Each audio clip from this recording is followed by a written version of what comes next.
The situation in Gaza is going from bad to worse. There's chaos and confusion amongst the Gazans. And amid all of this, the Washington Post released a report which suggests that there is a deal in the works between Israel, the US and Hamas, which would free dozens of women and children who are held hostage in Gaza in exchange for a 5-day pause in fighting. However, the White House spokesperson and Netanyahu himself, they have refuted these claims and these reports. And there is no deal in offing as of now. To talk more on this, we are now being joined by Omar Barghouti. He is a prominent Palestinian human rights defender and co-founder of the Boycott, Divestment and Sanctions Movement. Welcome to the broadcast. Thank you. Right, I want to first start by asking you that this deal that we are talking about here, which was released by the Washington Post between Israel, the US and Hamas, the White House spokesperson clearly said that we are still working towards it. How optimistic are you? Well, this is clearly working as a diversion. It's a propaganda diversion because your media and the rest of the media are focusing on that supposed deal rather than on the genocide that's ongoing and the massacre that happened yesterday by Israel bombing a UN school sheltering thousands of Palestinians.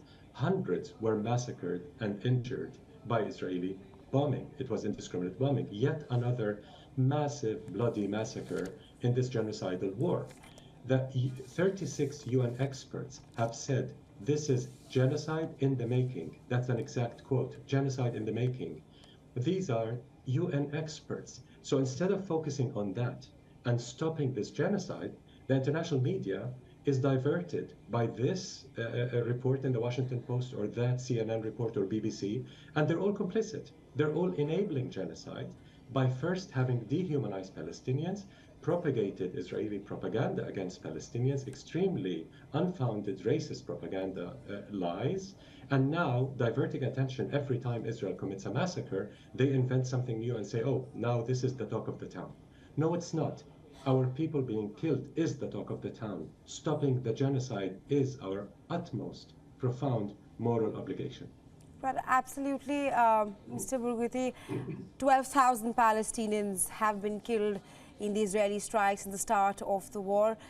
But help us understand as to how talking about the ceasefire deal in a report which the Washington Post has released, how is that clearly going in a different direction from ensuing peace in Gaza?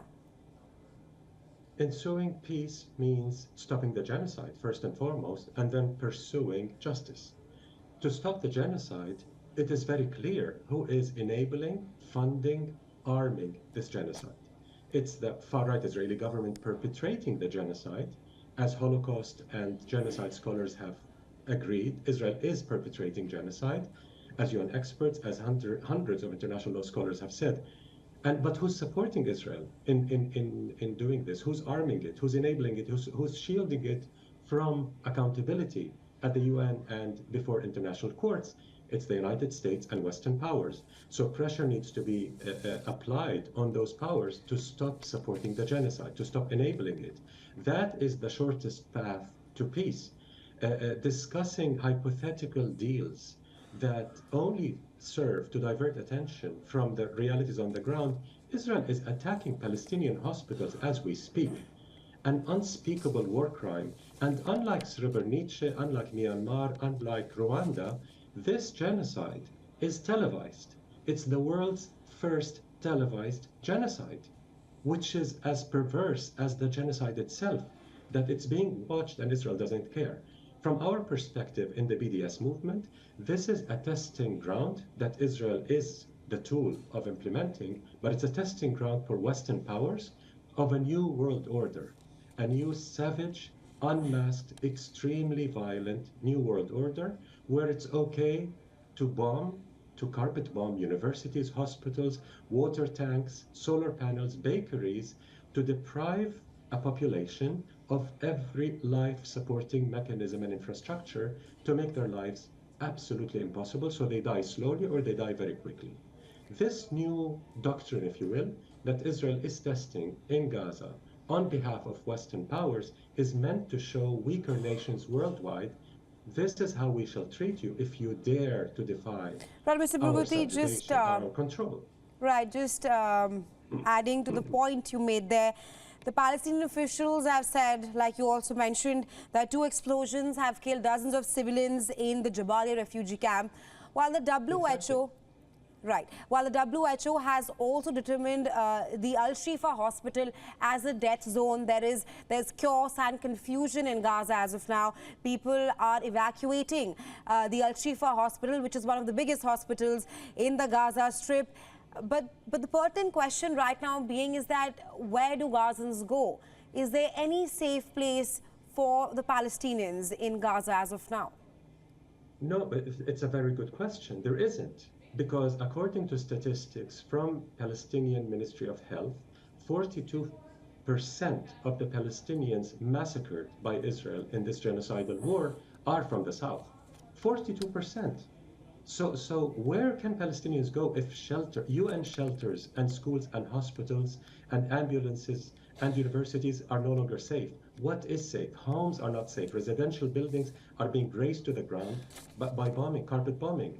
The point is, WHO is also complicit in this. Right. Because instead of sending their teams to help evacuate, to help Israel continue its war crime, they should have condemned Israel for attacking the hospital, for invading it in the first place, and insisted that we will supply the hospital with the energy supplies, with water, with food, with medicine, so that the doctors can continue their noble struggle to save the patients. Instead, WHO is serving as a tool for the Israeli army and for the Israel-US axis in continuing this war crime. And this is absolutely shameful. It shows how those international forums have been completely dominated by the US and Western interests.